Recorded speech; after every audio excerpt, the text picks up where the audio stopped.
I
Yes. What's going on, family? What's going on, guys?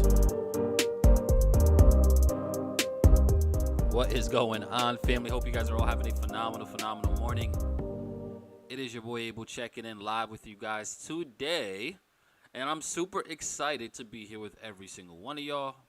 As usual, it's another opportunity for us to go ahead and get better, analyze the markets together, and have some freaking fun, right? That's really what I like to do, guys. Really just come out here, man, and have some freaking fun more than anything, right?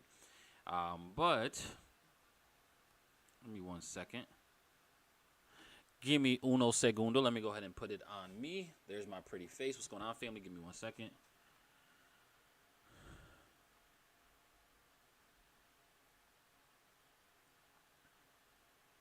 Let's see. Let's see.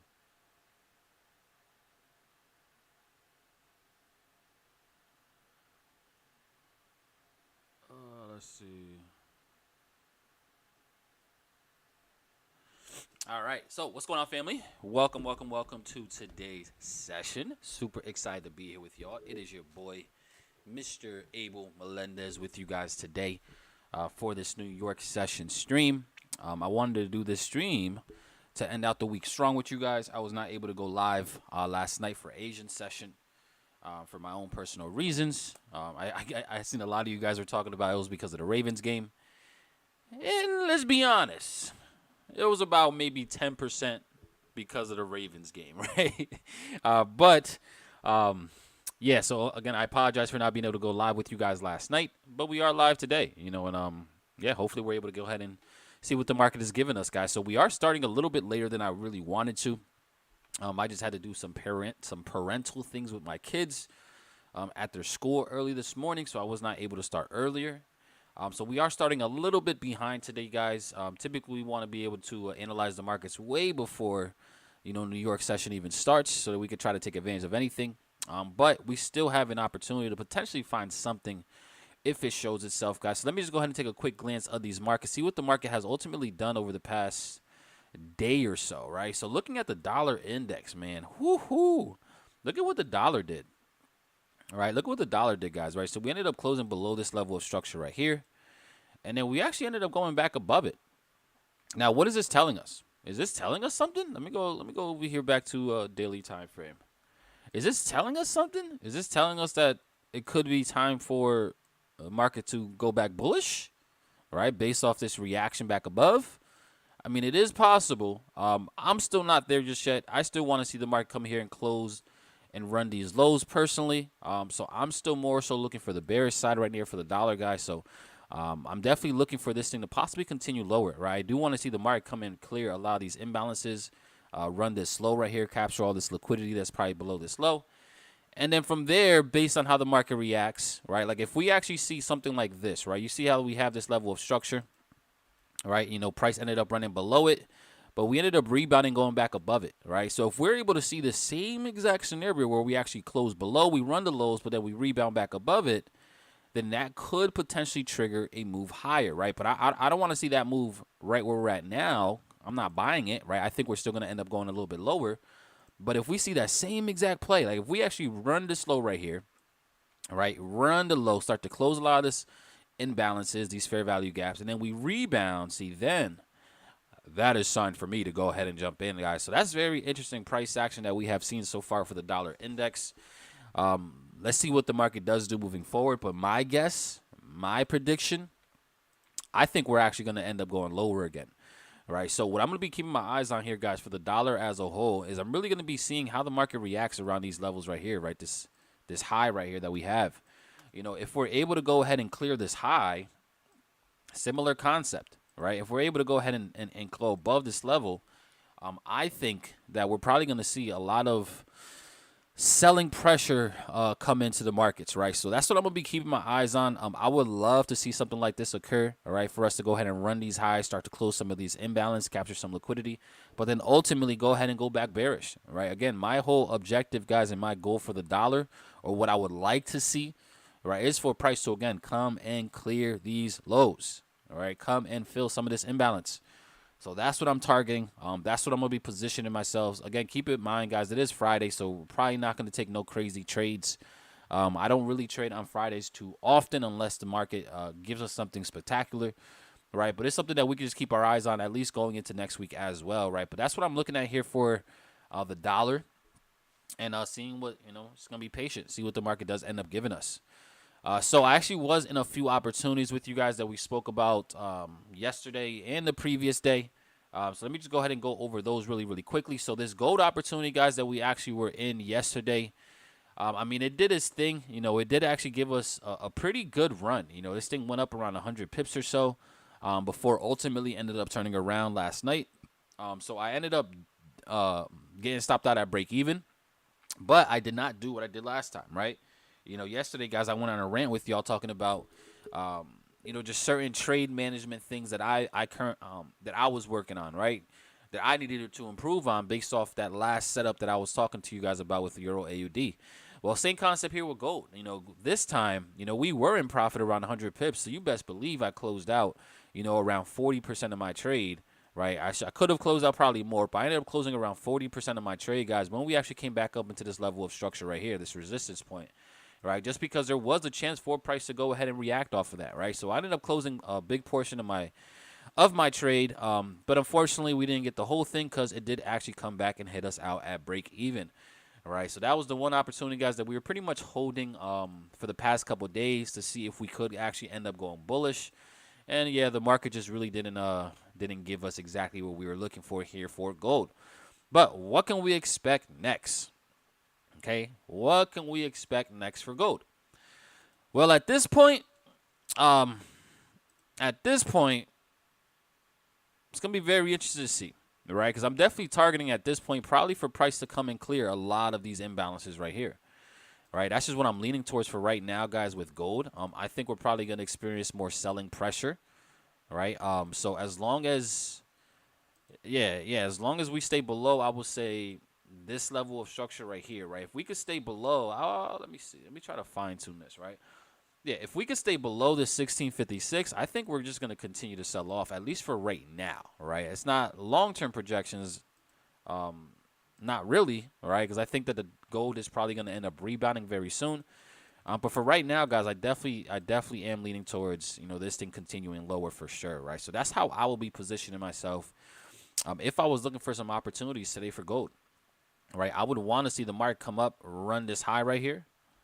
All right, again, we are on a 15-minute time frame now, right? I would love to see this market come up to here, guys, run this high.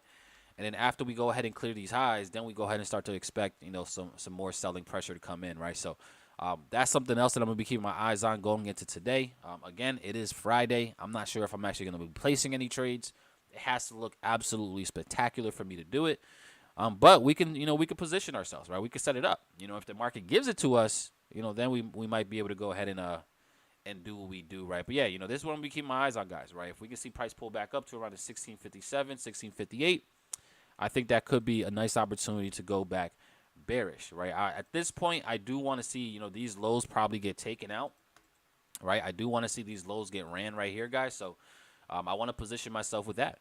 And then when we do get back down into this level all the way down here, right, around the 1620, 1625, see, then we just got to be a little bit more patient, right? Because, I mean, we do have massive evidence, guys, of demand for the gold truly picking up. So if we do get down into this level, you know, there could be an opportunity for us to, you know, possibly catch another buy right off of there, right? Since we do have evidence, you know, of buyer demand coming in for gold around that level, right? If you guys really want to understand how to play with smart money, don't overcomplicate it, family, right? Do not overcomplicate it, right? Simply look at where smart money started to buy from, right? Like, look at where the momentum truly came in from, right? I identify those key levels of supply and demand and then just play off of that. All right, because those key areas of supply and demand is where smart money is usually going to be making their decisions from. All right, so definitely keep your eyes on that, guys. But overall, for now, I'm definitely looking for some more selling pressure here for gold. So if we're able to see maybe, again, a spike back up into these levels, you know, we could possibly look for a play like this right here, guys, right? So, and I'm going to keep this stop loss definitely a little bit wider just for this, you know, this perspective of it. But based on how price reacts up here, you know, if we do get some bearish structures, some change of characters, those breakup structures, things like that, then we might be able to obviously tighten up our stop loss, you know, based off that price action that we see. But for right now, since we're not playing off of any price action up at these levels, let's just keep our stop loss a little bit wider than we typically would want it to be, just to be safe. And then, you know, based off what we see up here, guys, we can go ahead and tighten it up overall, right? But this is not a bad setup, around a 3-to-1 risk to reward.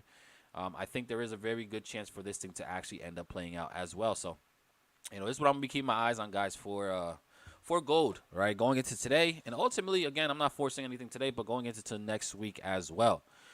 All right, so let's see what we got here now, right? Big shout out to every single one of y'all rocking with me this morning. Again, this was somewhat of a random stream. I did mention to everybody that in my Telegram that I was going to go live in the morning. All right, so big shout out to you guys that were aware of that, and big shout out to y'all that decided just to jump on because I'm live, right? I appreciate every single one of y'all for sure. But let me go ahead and catch up with the chats. Let's see what we got here. Let's go Ravens, 100%. Tony, what's going on, Tony? You know, the Baltimore Ravens absolutely did their thing last night. All right, shout out to you as well, Chief FX, right? Your Bucks definitely lost, right? But you know, it was a very interesting game for the most part, right? But yeah. But yeah, shout out to all my Ravens fans in the building, right? You guys know I got a special place in my heart for y'all, all right? Shout out to all my Baltimore fans. I love y'all. I appreciate y'all. And yeah. All right, but let's see what else we got here, right? Ravens Nation, let's go, Scott. I love it, all right? I love it. Waits for Abel to wrap over this beat. Shout out to that boy Skaggs in the building, right? We definitely going to have to put a track together, right? A Prophet Society track will be pretty fire. Let's see, Grand Rising, we got a guy, Christian, in the building. Shout out to my Chicago family out there, Chicago Bears Nation. Listen, man, as long as you're not in the same division as me, it's all love, baby. It's all love. Let's see, what's good from New Mexico? What's going on? Shout out to you guys out there in New Mexico. What's going on, Jay Duran? Chino, what's going on, dog? Good to see you in the chat. Vaughn, be more, stand up. Right, Native God, what's up, what's up? Good to see you guys in the building. J.E. Nathan, what's up? Top of the morning to you as well. Willow Kid, good to see you in the chat. Let's see, up early, already closed out 70% of 150 points of a buy. Let's go, G. Let's go. I absolutely love it, right? Let's see. So am I going full margin on this? Or, I mean, yeah, go ahead. Shoot, I recommend you to. Forget risk management. Go full margin, right? In fact, you know, take all your trading accounts, put them all together right now, Skaggs, and just drop. Let me see. I say drop. I will go with 20 standards on this one. right? I will go with 20 standards on this one, right? How you guys feel, right? Should Skaggs drop 20 standards on this sell here on gold, right? Combine all his trading accounts together and just drop 20 standards, right? Since he want to go full margin, let's do it. Let's support it. Listen, one thing about me, family, is I support. If your goal is to full margin, I could advise you against it, but I'm still gonna support you. Right? I'm still gonna support you, right? If you want a full margin, especially somebody like Skaggs, hey, you must be seeing some crazy stuff if you want a full margin, right? So yeah, 20 lots, go ahead and do it, bro. I get 50% of whatever you make. Let's get it. Let's get it.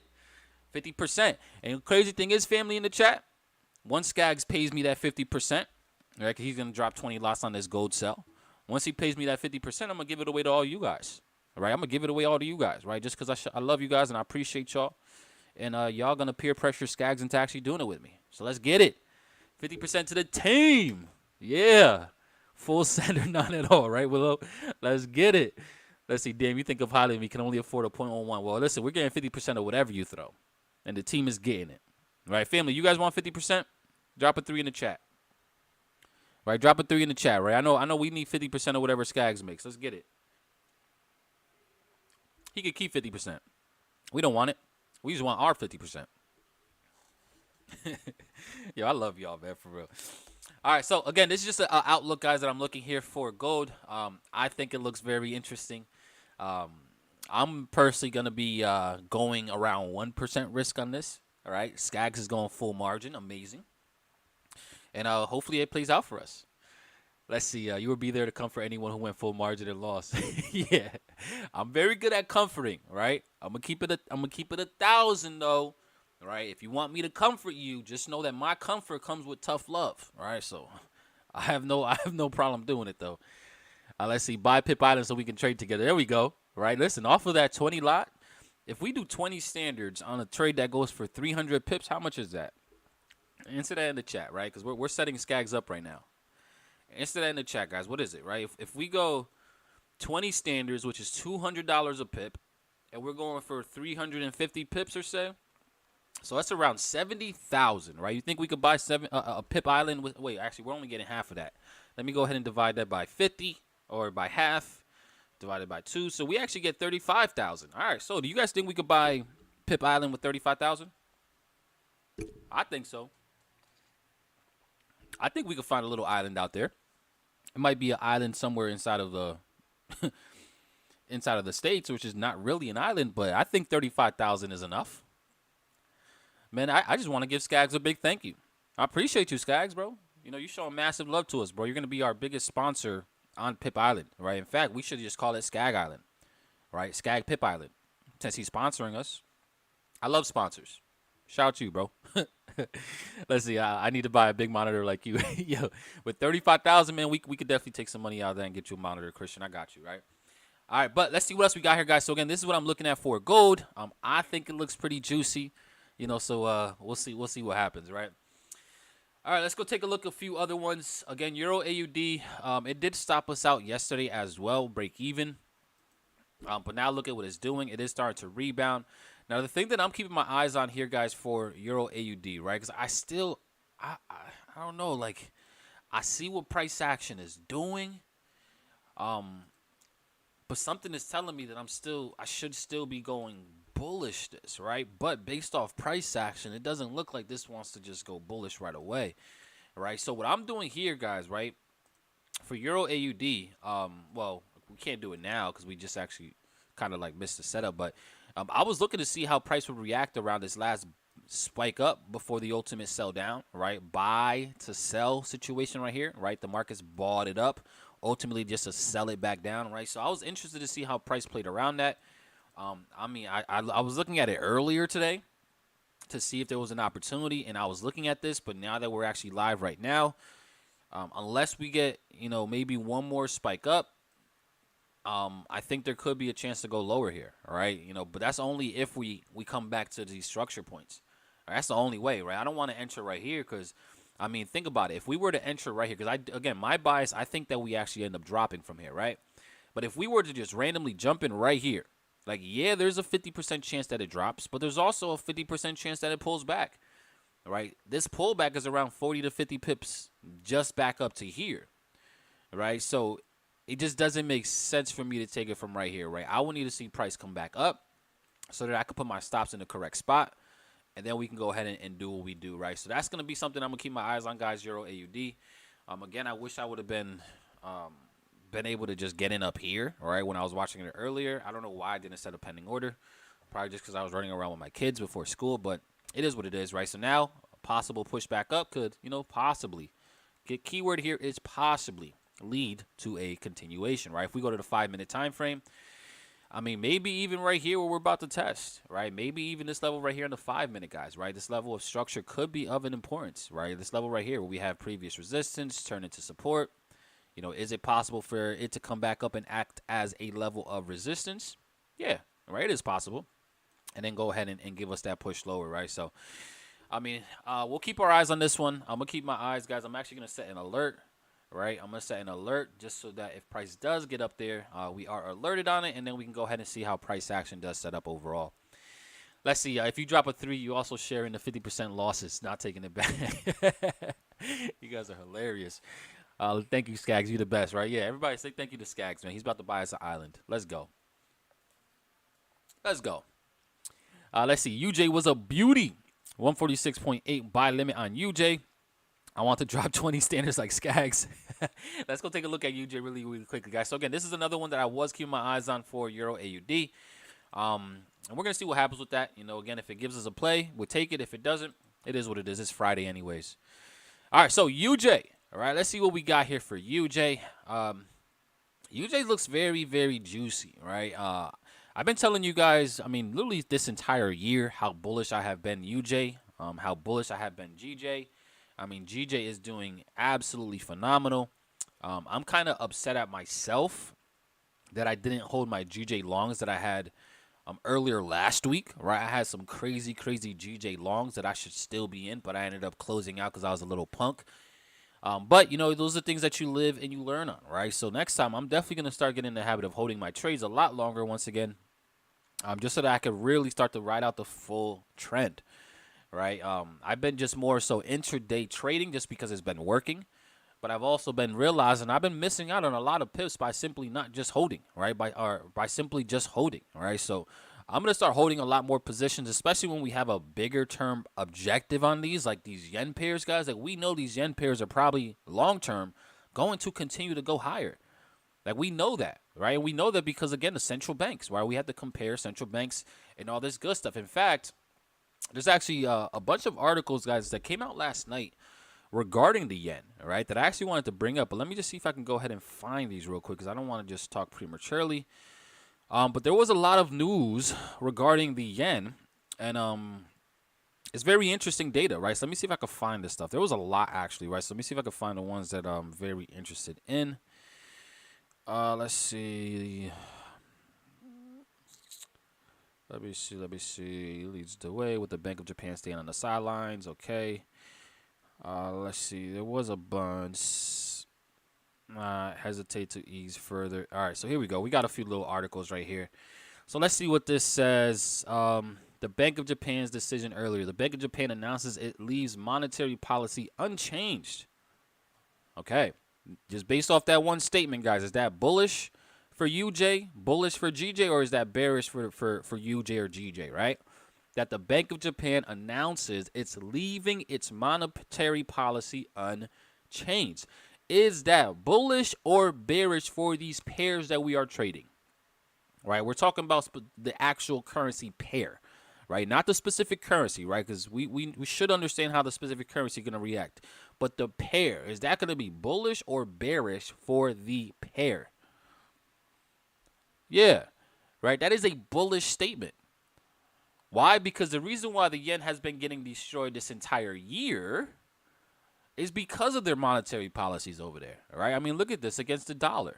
Destroyed, right? It's because they're still easing over there, right? In fact, and this is the article I'm really trying to find, they're actually in the process of continuing to ease, but they're also in the process of still buying up government bonds over there, right? So they're doing something that, in my opinion, is, I mean, again, I'm not no expert, right? They have people that went to school for this stuff that got master's degrees, but just to looking at it from a basic standpoint, guys, at least from our perspective as quote-unquote Forex traders, it doesn't make no sense what they're trying to do, right? They're trying to do the same thing that the EU tried to do, or not the EU, but the UK tried to do, the Bank of England, and they ended up breaking their system over there, right, essentially.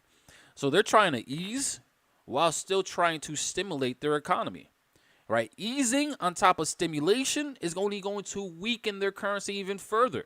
Like, they're not doing anything to really trying to combat, this yen sell-off that's been happening, right? So easing on top of still wanting to add stimulus, that is a recipe, guys, for weaker yen. Like, and this is stuff that they literally said over the past 24 hours, right? So let's go ahead and continue reading into this, right? So let's see. It says, let's see if I can find, it says Japan's economy is improving. Okay, that's not going to cause for no tightening, so we should expect everything to stay the same. Let's see. Must be vigilant to financial and currency market moves and their impact. Will not hesitate to ease monetary policy if further needed. Even further, right? So listen to this, guys, right?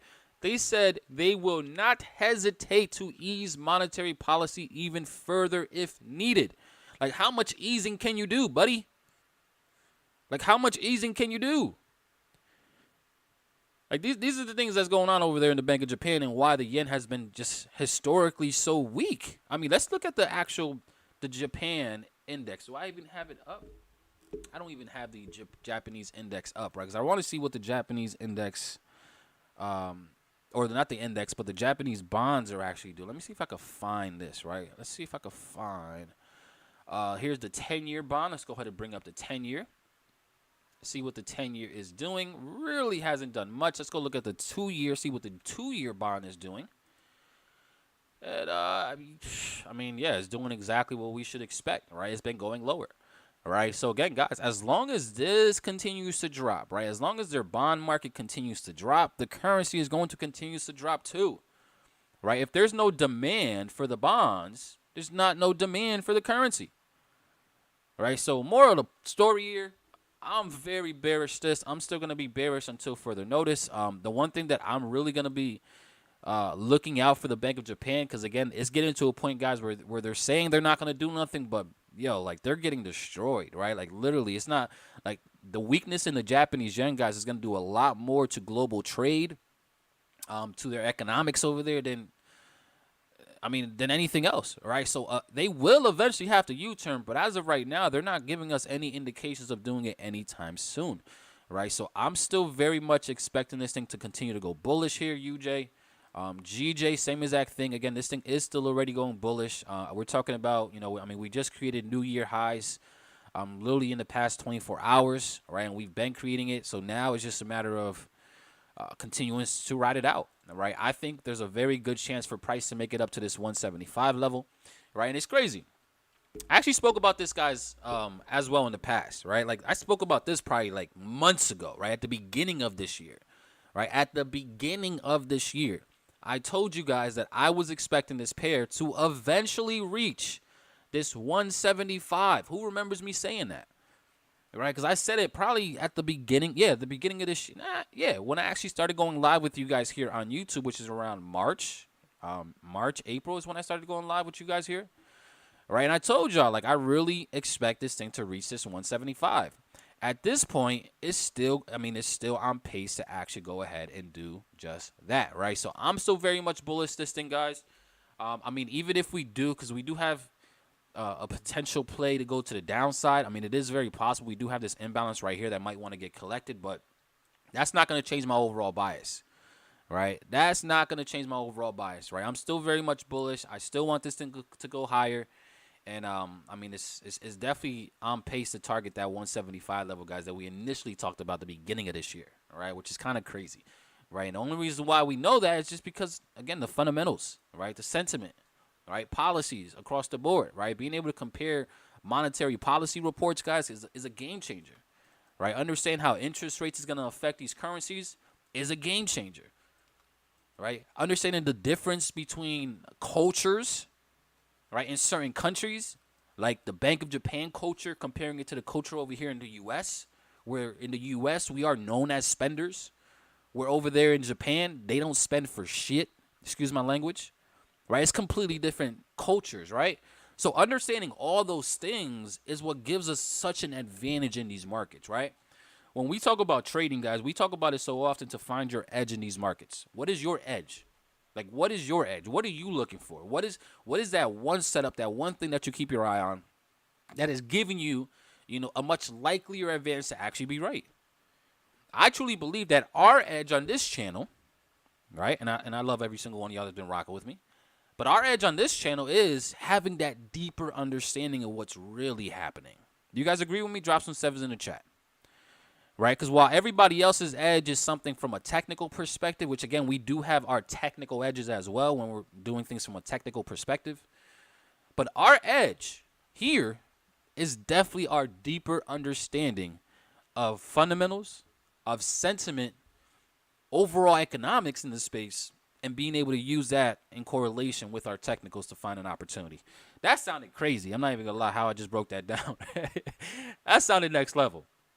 But that's our edge, right? We don't just come out here, guys, and just blindly talk about random levels of structure, right? Every time we identify an opportunity, it's always because it's something based off logic. That's our edge, right? That's what we provide here, right? And that's why I'm excited to continue giving you all this sauce, man. Because I know that 99.9% of other YouTube channels on here that talk about Forex, they don't go in depth like this. They can't. They don't know how to. Right? 99.9% of YouTube traders, they keep things on surface level because that's how deep their understanding of this market goes. And I'm not just talking shit just to talk shit. I'm talking it because I literally watch these channels all the time. Right? I also do catch up, guys, on a bunch of other different YouTubers, right, that are in this space that are dominating. Right? Why? Because they're low-key. I'm not going to say my competition, but those are the ones that I'm aspiring to be like, right? Those bigger channels that have hundreds of thousands of subscribers, right? So I'm watching what they do. And I'm watching how they teach. And trust me when I say it's nothing compared to what we got here. That's why I know for a fact by this time next year, guys, we will be at the top of the list of YouTubers, right? We will have well over 100,000 subscribers and so on and so forth because of the value, right? The value is next level. All right, that's what I like, family. So, yeah. So, the whole point of me going on that rant, I'm still very much bullish. Right, that's the whole point of me going on that rant. I'm still very much bullish.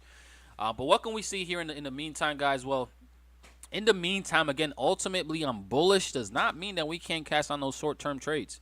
Right, remember what I said? There is a possibility for price to pull back deeper before we continue going higher.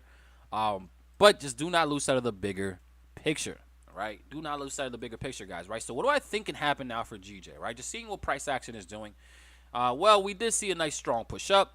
We ended up clearing a lot of these levels, but we're literally going ahead and erasing this entire thing. So just based off this price action right here, right? Let me actually go bring up my MAC Dizzle. Right? I like to use MACD just to help me identify, momentum or the volume behind certain pushes. Right? If we really look at what GJ has been doing, guys, I mean, look at the indicator real quick, right? We have technically been creating higher highs,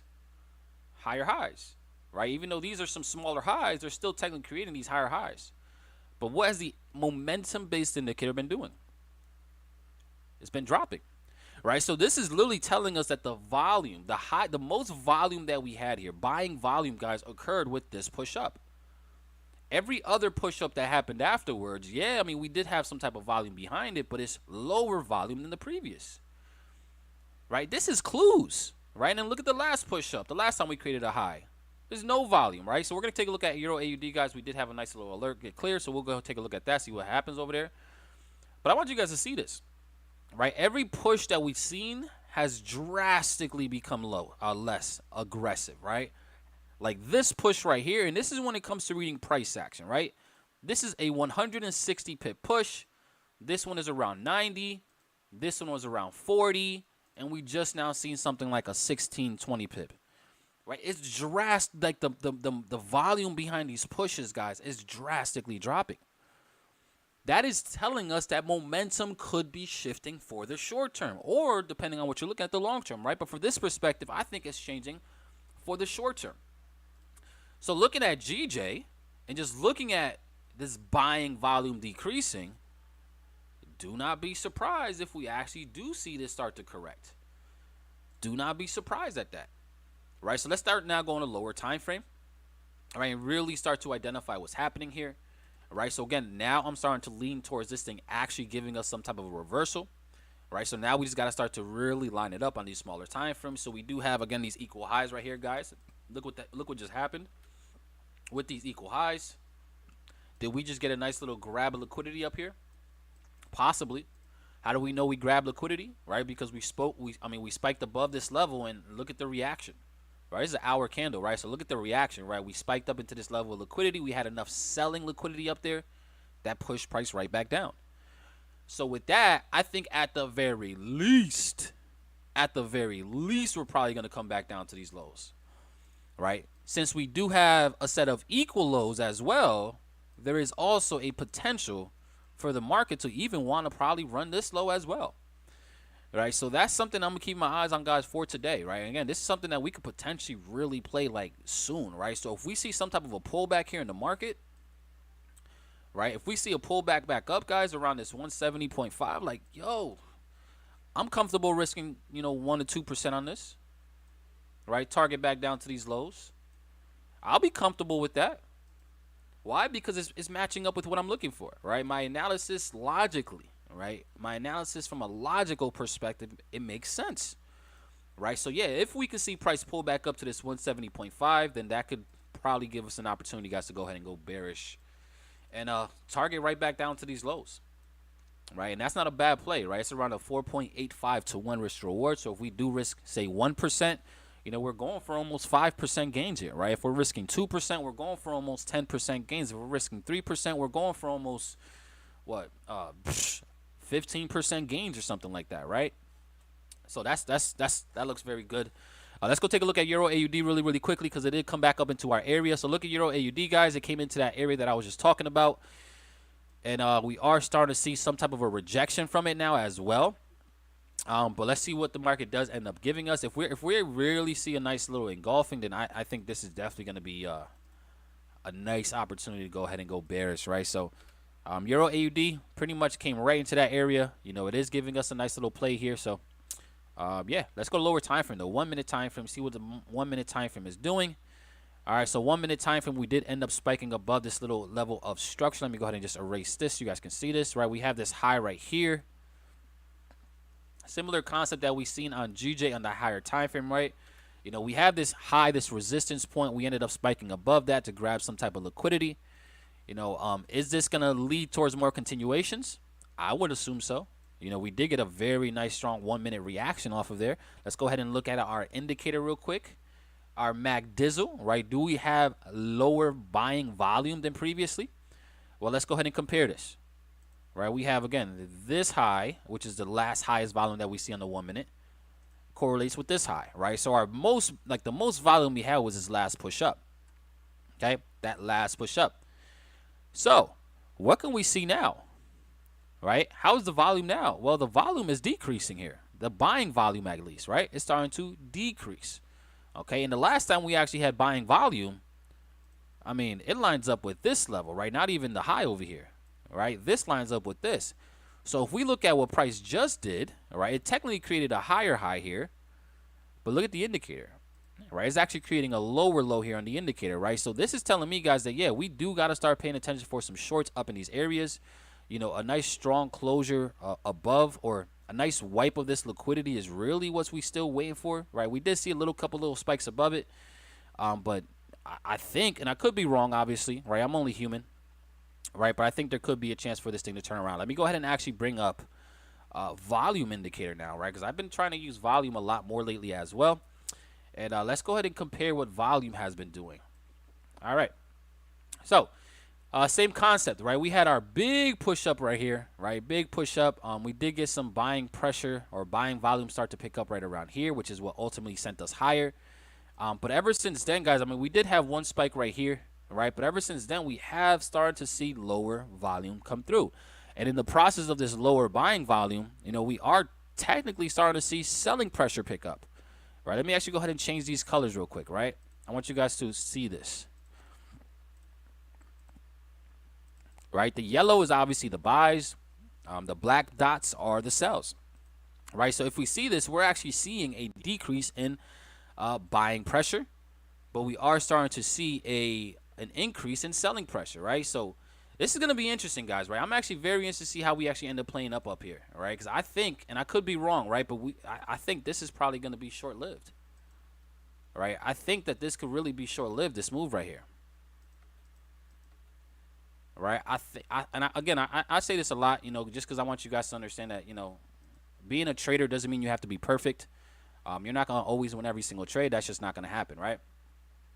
But, hey, depending on how we play up here, depending on how this 5-minute candle closes, right, this could be the entry, all right? So let's see how this 5-minute actually ends up closing, guys, and depending on how it closes, I'll let you guys know if I'm actually going to be taking a 1 or 2% chance on this, yes or no, right? So we're going to be patient with this. Again, it's really going to dictate how this 5-minute candle really does end up closing. We did end up running this little short-term high.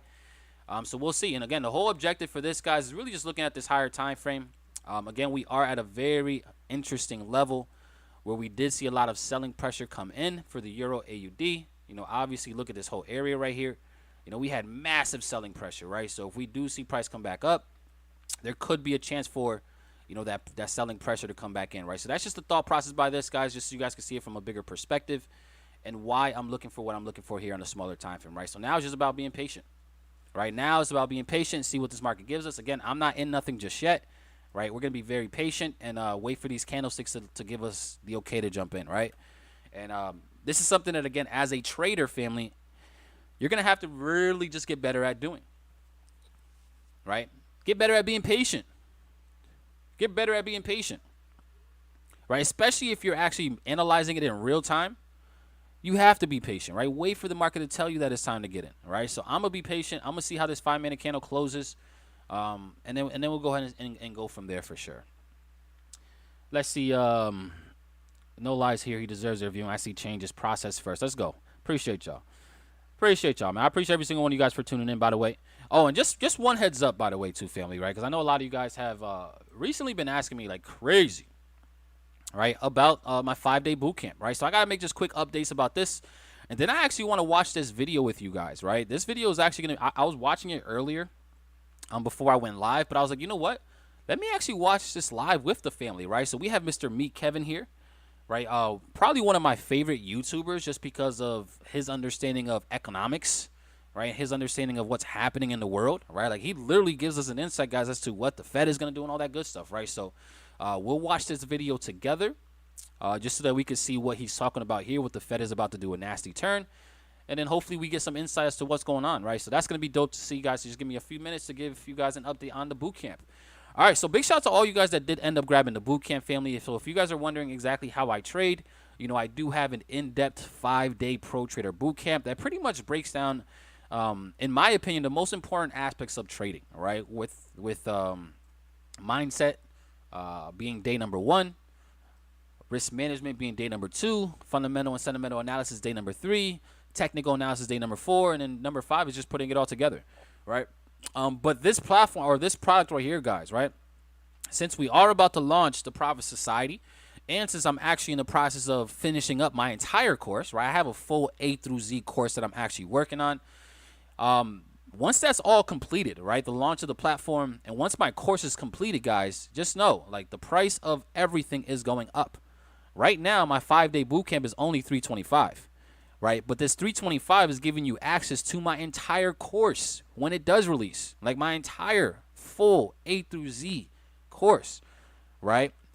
So if you want to get access to not just this in-depth 5-day pro trader bootcamp, right, but if you also want access to my full course and access to the community inside the platform at a cheaper price, I highly recommend you guys to get into this, all right? Because everybody that does get the boot camp, you are grandfathered in to the actual course, right? And the course itself, guys, is going to be double the price, right? Like, the course is going to be around $750, right? The full thing.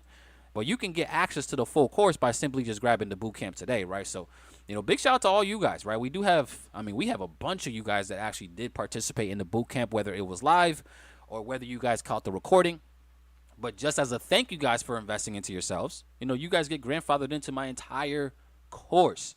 That is game changer, family, right? That is next level, right? You guys are getting access to everything, right? Every single course that I do, right, on the platform. So, it's all because you guys invested to yourself in the 5-day boot camp. So, make sure to go get the Bootcamp, right? If you want to be able to have access to the entire course at a steal, all right? It's going to be 50% off essentially, right? Because when the course drops, it's going to $750, guys. I'm not changing that price. That's minimum, all right? So if you want 50% off, then just grab the Bootcamp, you know, absorb all this value that you're going to get from it. And then once my full course does drop in a few weeks, you guys will automatically get grandfathered into that. Next level, right? So just wanted to put that out there. All right, but in the meantime, guys, let's go ahead and watch this release real quick. Because like I said, I was watching it before I went live with you guys. But I was like, you know what? Let me actually watch it with the family. And let's see what Mr. Kevin has to say about the Fed, right? And let's actually go ahead and learn real quick, guys. So, you know, we're going to be watching this. And let's see, you know, any thoughts, comments, or concerns, definitely go ahead and drop it in the chat so we can go ahead and start the conversations around what he talks about after, right? But let's go ahead and get into this, family. And, yeah, let's do what we do. All right, give me 1 second. Bluetooth. Let me actually make sure you guys can hear it. Bluetooth connected. In November. All right. Hey everyone, me Kevin here. I have come to the realization that Jerome Powell and the Federal Reserve are just the Barrows brothers, ready to kick our ass. And I think that's exactly what's going to happen in November. The Federal Reserve cannot afford to loosen any of their talk on inflation. And in this video, I'm going to show you exactly why. Give me 1 I'm going second. to show you what to prepare for.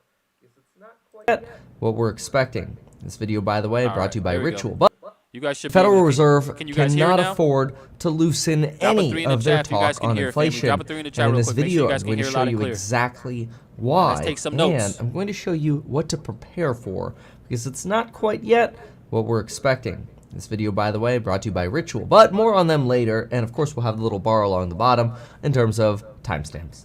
Okay, folks, listen.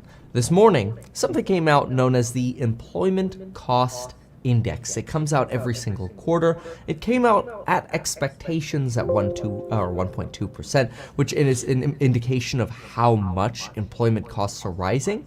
And personal spending came in a little bit hotter than expected. Not so great, probably people spending money over at Apple, honestly. But take a look at this chart.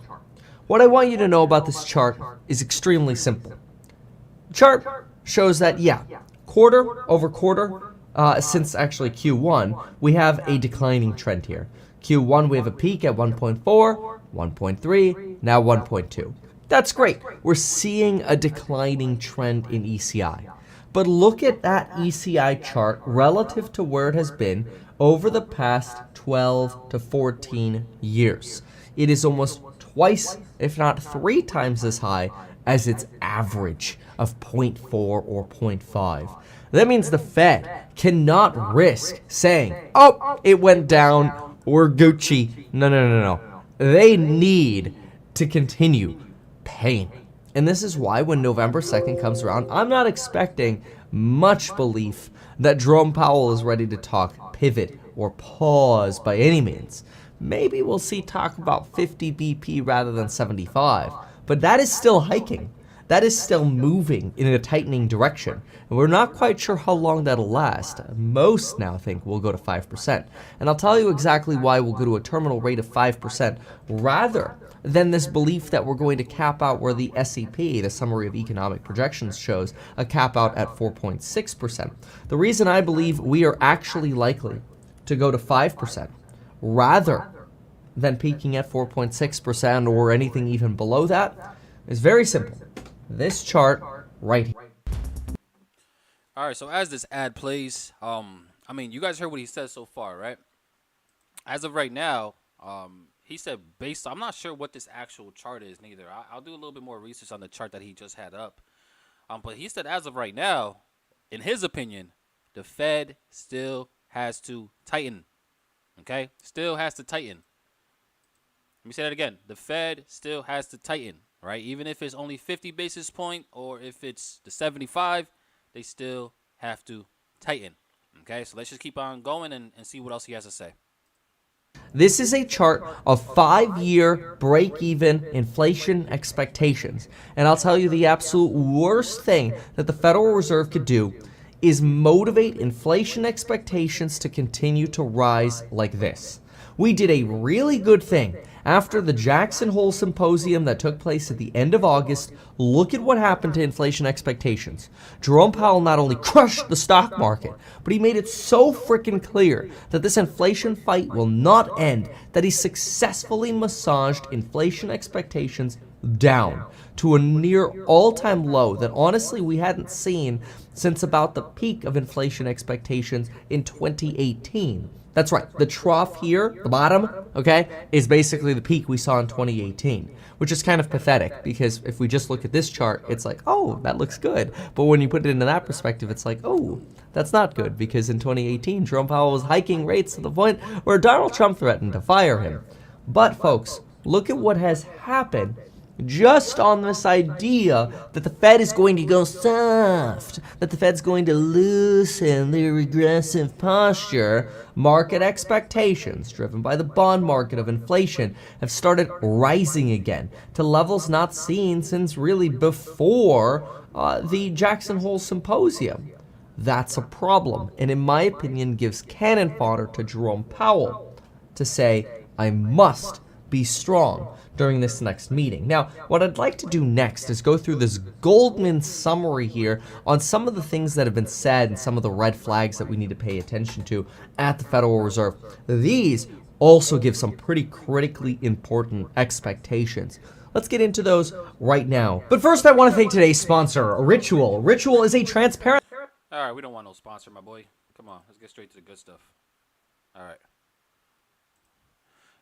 Let me see what the chat is saying. Euro AUD moving. Is Euro AUD moving? Let's go check out Euro AUD. Okay. Okay. Yeah, we've seen a nice little reaction out of Euro AUD. Look at this.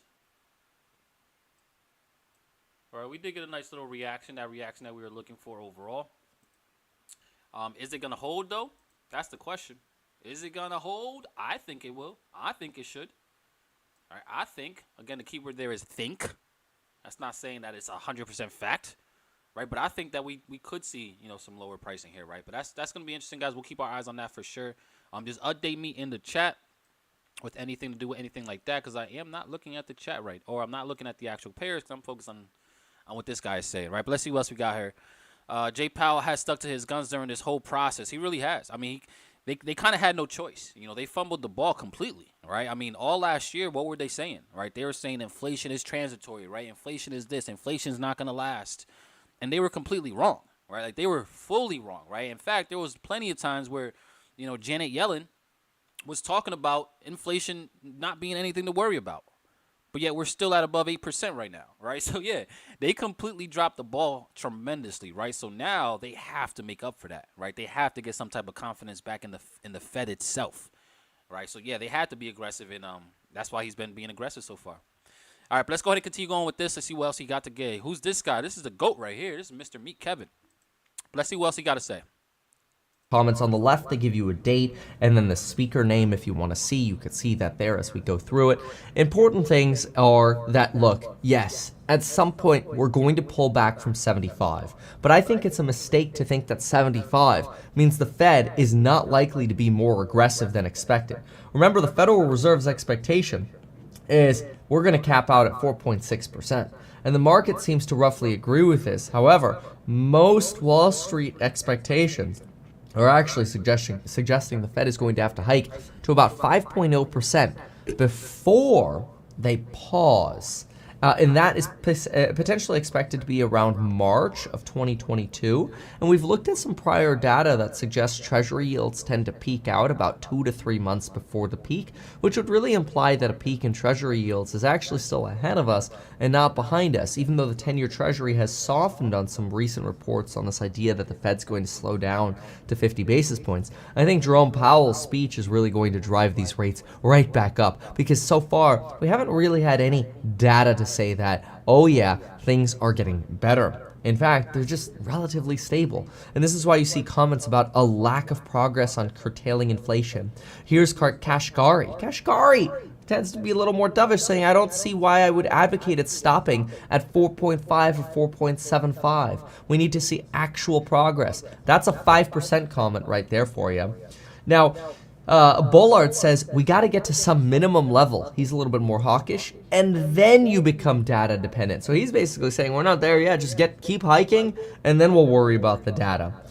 Mester says, look, high inflation persists, an indication that we need to raise rates further. Charles Evans comes out and says, look, overshooting is costly, and there's uncertainty about how restrictive Fed policy must become. But I'll tell you, probably one of the most important comments is right here. Mr. Bob. The midterms are here. Right, it's time to defend. We don't care about no ads. I mean, before we even continue, family, like, are you guys understanding what he's even saying right now? Let me know in the chat if you guys understand, right? Because he's talking about what certain speakers of the Fed, right, the Fed committee, you know, what they have been talking about in terms of everything to do with inflation. Based off the ones that he's spoken about so far, right, every single one so far, the speakers that he spoke about, have all said that there's no need just yet to get excited, right, that there's still inflation. You know, they should still expect to continue to raise rates. You know, again, the objective by the end of this year is around 4.5%, they said. Depending on how CPI comes out in November, again, it could be different, right? But, you know, that's pretty much what he's talking about right now, is he's talking about what, you know, the Fed committee, right, members of the actual Fed who decides on what the hell is going to happen, all right, in terms of how they're going to fight inflation, monetary policy, and all that good stuff, what they're saying. This is value, guys, right? Like, this is value right here, right? Because now we're literally, they have the ability to raise and lower rates, the Fed. So if we can understand what they're saying, what they're talking about, it should give us an insight as to what we should expect moving forward, right? Are they going to remain hawkish, which a central bank, when they are hawkish, they are planning to raise rates, or are they going to start to shift to more of a dovish stance, possibly because of, you know, inflation somewhat being under control, right, which is definitely not the case. But that's pretty much what he's breaking down right now. He's talking about what these committee members are talking about and what their expectations of inflation are. We use this information to see if we have to change bias overall or if we want to stick with what we've been pretty much riding the entire year, right? So that's pretty much what they're talking about, guys. But yeah, this is value right here.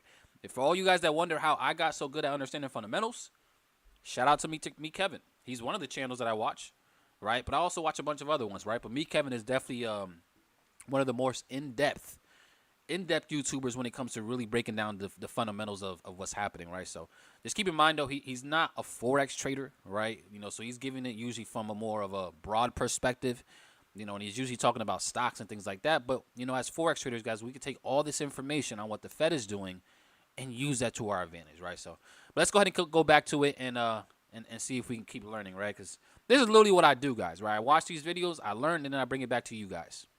Therein lies a risk of repeating the stop-and-go approach of what contributed to economic instability in the 60s and 70s. This is where basically the Fed had this, like, on and off approach to raising rates, and they gave so much confusion to markets about, okay, so are we pausing, are we raising, are we slowing, like, what are we doing? There was so much confusion and uncertainty that the Fed lost so much credibility that what ended up happening was inflation expectations anchored. And they became so bad that we ended up with the 70s where inflation expectations were so high that we had to get Paul Volckered. The last thing we want are inflation expectations to rise. And this is exactly what's happening right now, is inflation expectations are rising. This means the Fed has to be crystal clear. The Fed probably has to rug pull us next week, and they have to be really strong, at least for another couple meetings, and make sure that markets don't doubt the Fed's seriousness of waiting until inflation actually starts showing meaningful core evidence that it has peaked. And I hate to say it, but when we look at actual commentary here, again, Kashgari, core inflation has not yet shown evidence that it has peaked. Now, many say, look, rental inflation is just a laggard and that it has already peaked. But then you've got people like Bullard saying, look, I don't think rental inflation is going to be persistent. But then you've got individuals like Bullard coming out and saying, I actually do think that rental inflation is going to be persistent. It's widespread and it's going to be persistent, and that's why we're going to have to be higher for longer. The war in Ukraine continues to move on. The last thing we want, as said by Cook, is that inflationary psychology to take hold like we saw in the 70s. Shelter inflation likely to remain high for several months, and services prices continue to rise at a fast clip. This one particularly by Bostic saying, I continue to hear a very strong demand for in-person services like restaurant meals. I'll tell you this, I was reading, and we'll go through this in the course member stream this morning. I was going through the Chipotle earnings call, and I'll tell you, they are still seeing the power to raise prices. The only people unable to actually continue going to their store are poorer people. But otherwise, the people who continue to go to Chipotle, who have got a little bit more money, they continue to accept the pricing that Chipotle provides. And that's a sign that even with their recent price increase in August, that inflationary numbers are still going to trend up. It's just not good. Now, hopefully, there's this hope from Williams that inflation will decline to 3% next year as we rely heavily on commodities, which are showing indications of having peaked. But unfortunately, I don't think any of the data that we've recently gotten, whether it was the PCE inflation numbers that came out this morning or the ECI, give any credence to this idea that, oh yeah, Jerome Powell's going to go soft on us in this November meeting. I think it's much more likely that Jerome Powell has to come out and talk these inflation expectations down. Then, 2 days after their meeting, we're going to get an employment report. And then shortly after that, we're going to get a new CPI report. So within 2 weeks after the next Fed meeting, then we're actually going to get jobs data and inflation data.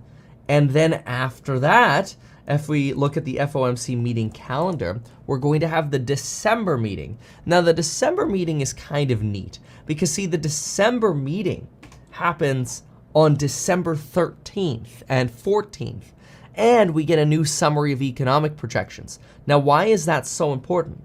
Well, because, again, the November numbers are going to be based on data that we currently have, which is not good, and inflation expectations are rising. This is going to be a bad meeting, in my opinion. The beautiful thing about the December meeting is going to be a little different. We're going to have data for jobs that comes out on November 4th. We're going to have jobs data that comes out on the first Friday in December. And you could write those things on your calendar, okay? November 4th and the first Friday of December are going to be the jobs reports coming up. And then CPI reports are going to come out on November 10th. Notice that's after the Fed meeting by about 8 days. And December 13th, which is literally the morning the Fed meeting in December starts. So going into November, we really get no good news. Higher inflation expectations, no good news. Going into December, we actually get 2 jobs reports and 2 CPI reports. So, December is the meeting that's probably going to make or break markets. If these next 2 reports show real, meaningful declines, we're going to the frickin' moon for Christmas, boys and girls. If we get some dirty numbers of these next 2 reports, get your anti-venom potions ready because we screwed. Anyway, thank you so much for watching. Good luck out there. Use that Halloween coupon code. Man, very interesting, family. So what do you guys think? What did you guys take from that video, right? Because he actually spoke about a lot of interesting topics, right? That, again, we have to be aware of, all right? He's talking about, inflationary concerns are actually rising, right? They're back on the rise, right? So there are concerns that inflation is probably going to not just remain high, but also potentially continue to go higher. That's going to really shake these markets, right? That's going to affect these markets, guys. But what do you guys think, right? I'm genuinely interested to see what your guys' thoughts and opinions are around what we just watched, because that's what we do, right? We collect that data, that information they gave us, and then we come up with a sentiment behind that, and then we see what the market gives us, right? But let's see. This video gives good insight into what to expect next week for PMI, 100%, right? 100%. Like, really understanding, guys, all these news releases and all this data is really the game changer, right? Really the game changer. But what I took for that video, and I'm going to rewatch the video as well, right? And just I like to rewatch things a couple times just to make sure I got everything right. So I'm going to rewatch it again. But what I got is, he said it loud and clear, all right? There's no positive data that's coming out in November. Like, no positive data, right? So we could experience lower indices, higher dollar, so on and so forth. Right, we should expect the Fed to continue to remain hawkish, You know, they have no plans. I mean, literally, he went over a bunch of, like, literally almost every Fed member is still saying that inflation is still very much here and that there's no time for a shift just yet. Right, but let's see what we got here, right? Fire breakdown. Yep. Be prepared for the Fed to remain hawkish throughout the next couple months. There we go, Marcus. Right, that's big. Understand that. Be prepared. Like, please do not overlook that, family. Be prepared for the Fed to remain hawkish. If you understand what the Fed is about to do, then you should understand what these currencies are going to do. Right? Let me break this down. Very simple, guys, in simple terms, right? Hawkish, I mean, we already broke down what hawkish means. Hawkish just means that they expect to raise rates, right? But if we have a hawkish, and if we expect the Fed to remain hawkish, which means interest rates are going up, then what should we expect a lot of these currency pairs or these assets to do? Well, let me go ahead and ask you guys this. If we are hawkish, what should we expect? Let's just say the indices, right? What should the indices do overall, right? Let's start off with, you know, probably one of the more popular things to trade nowadays, right? Indices. NAS 100, US 30, S&P 500, all those good things, right? If we have a hawkish Fed, then what should we expect the indices to do? Should we expect them to go up or down, bullish or bearish? Let's see, right? Just based off the expectation of us remaining hawkish. Let's see. I'm just now learning all of this. Didn't teach me anything about the news. He only taught me about fibs and pivots, right? I mean, if we're being honest, like 99% of traders you're going to find on this platform, on YouTube, they're only usually going to teach you about technicals, right? And I mean, it is what it is. You got to understand technicals, but, you know, I fully encourage you guys to get into some fundamentals for sure. Let's see if the next two reports continue on the lines of what they've been saying. Everything's okay. We're going to crash in December. Very possible, William. Very possible. Let's see. I think we could see another bailout soon. Hawkish Fed till something breaks like 08. Yeah, 20 pip. That's exactly what I think, right? They're going to really continue to remain hawkish until, just like you said, something breaks, all right? Whether it be, the unemployment rate starting to increase tremendously, right? Because there's a few things, guys, that will cause the Feds to shift, right? To change their sentiment from hawkish to dovish, right? One of those is going to be the unemployment rate. Right, unemployment is still very low. We're still at around 3.5, 3.7%, right, which is very, very low. But if we see the unemployment rate start to increase fast, right, if we see it go from 4% to 5%, that is going to cause the Fed to absolutely shift, right? Because the reason why they're still somewhat optimistic is because we still have a strong jobs market, right? But if that changes, then sentiment on their behalf can change as well, right? So that's one thing. Another thing is obviously CPI. Right, if CPI data does start to actually drop dramatically, that can also cause for the Fed to change, right, from a hawkish to more of a dovish stance, right? So CPI reports can also play into that. Now, what about GDP?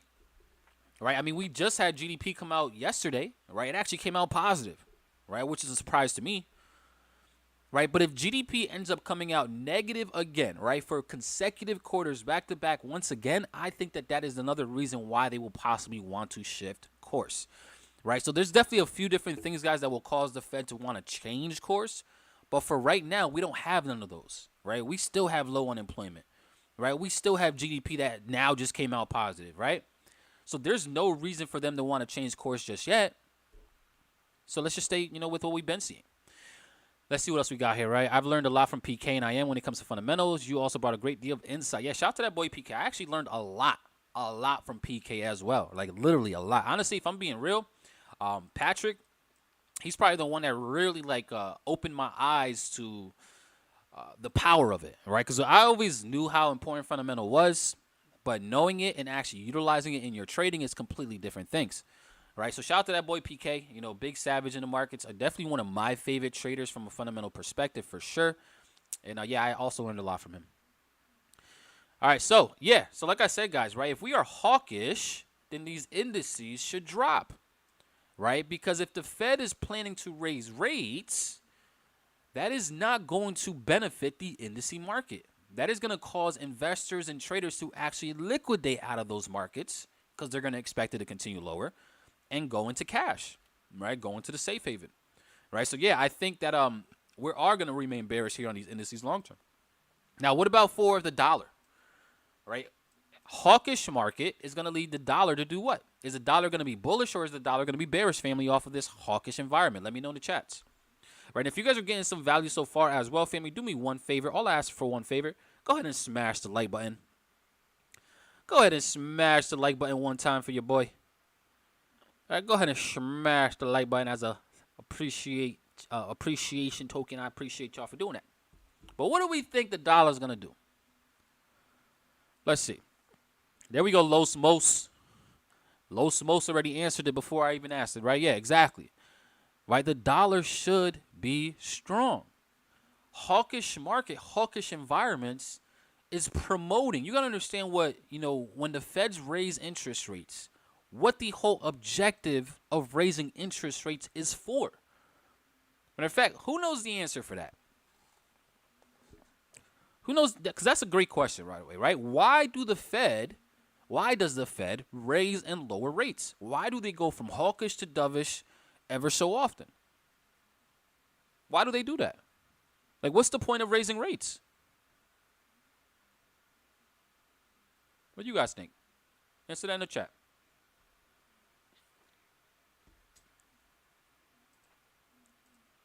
Let's go ahead and take a quick look at these markets again. Euro AUD is just chilling around this level now. Just chilling up at these highs. Gold is not giving us that deeper pullback.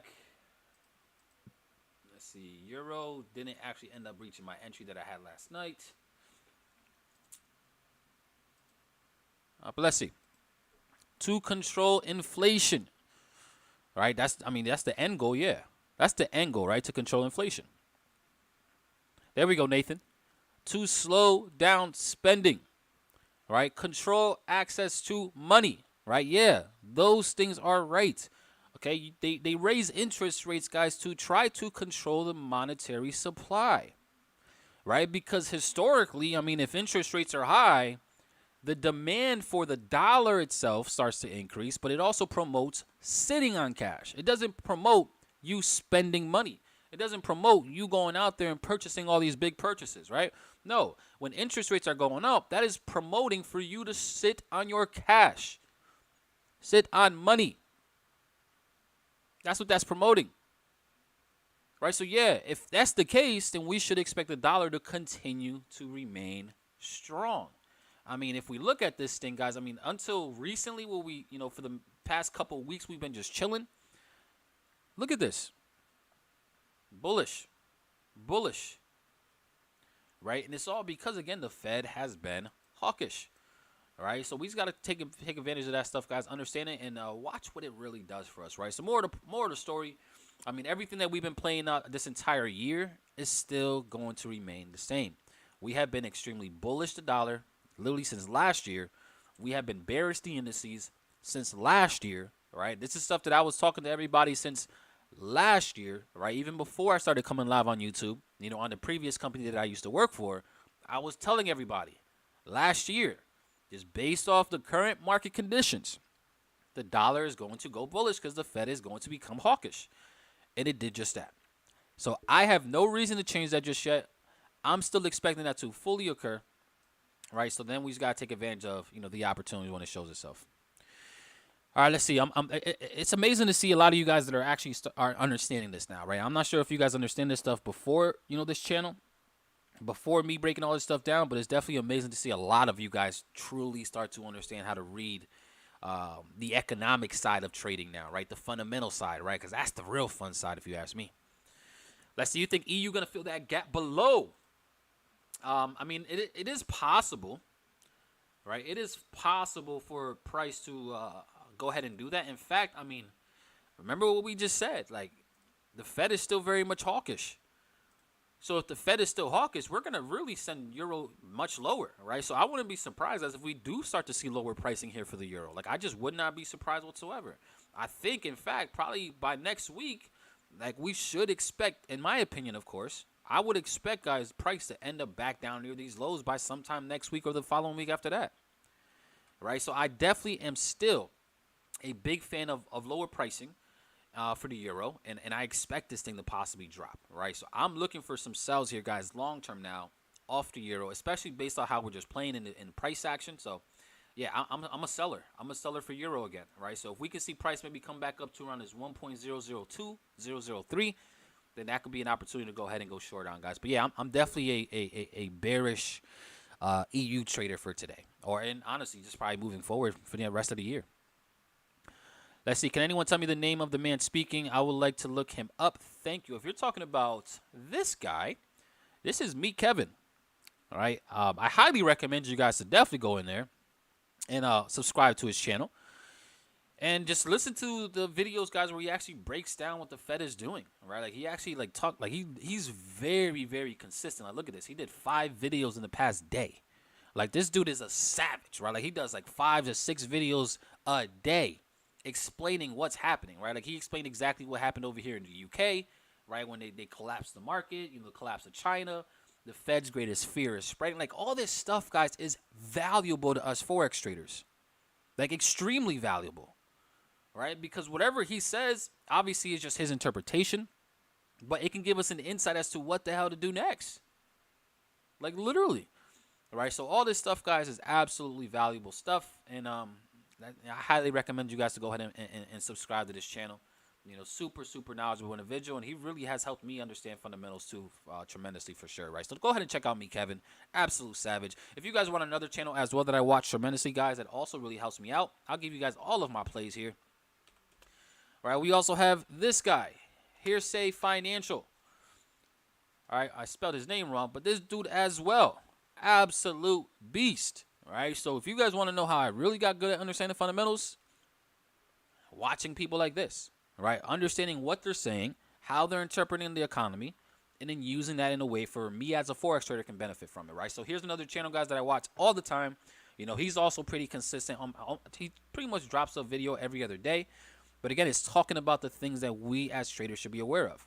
All right. The Fed is hemorrhaging billions of dollars. I didn't watch this video, but just that title sounds crazy. Yellen wants a second central bank, right? Tensions with China, like all this stuff, guys, can help us out tremendously when we're trying to figure out sentiment across the board, right? So that's another channel I highly recommend you guys to go ahead and check out. And the last channel I want you guys to check out, it's the one you guys are on now, baby. I appreciate every single one of y'all. Shout out to y'all that have been rocking with me. We're very, very close to 20,000 subs. Let's go. Right? Literally less than 300 subs away. The goal is 20K by the end of next month. So let's get it. Appreciate all y'all for rocking with me, man. And shout out to all of our newest subscribers as well. You guys are absolute savages. Thank y'all. Right? But yeah, that's where we're at, guys, overall. It's going to be a very interesting week next week. I'm just going to continue sticking with what I've been sticking at. Let's just go ahead and do one last little update. So Euro AUD is just up in that area, guys, that I said that we could look for some shorts from. Again, just playing around here. I think that there is still a very good chance for this thing to actually go ahead and roll over lower. But besides that, there's really nothing else that I'm genuinely interested that is ready. All right, so I'm just going to be focused on that Euro AUD, see what the market gives us. I'm going to expect continuations lower, and then, we'll take advantage of it from there. Let's see. I subscribe to both. Let's get it. Thank you for everything. I appreciate you, Victoria. Right, but family, I do appreciate y'all. I love you guys. I'm going to go ahead and get my day started personally and go ahead and enjoy it. All right, hopefully you guys were able to gain some value from today's stream. Again, this was a quote-unquote random last-minute stream just because I didn't do it last night. And I appreciate y'all that rocked with me today. All right, but I will be back live tomorrow. For all of you guys that are a part of the boot camp, we do have our study hall session tomorrow, right? And we are going to do it tomorrow, right? So big shout out to all you guys that are part of the boot camp. We will be having our study hall session tomorrow via Zoom. I will send all the information in the Telegram chat for you guys. So be excited for that. And then on Sunday, guys, we do have our weekly overview here back on YouTube where we're pretty much going over all of our pairs for the week. And it's going to be with me and my team. So look forward for that as well. But other than that, I appreciate you guys. I love y'all. Thank you guys for rocking with us today, or rocking with me today. Hopefully you guys were able to get some value. And I will be back with you guys very, very soon. All right, family, I love you guys. I appreciate y'all. Have a great rest of your guys' day. Let's get it.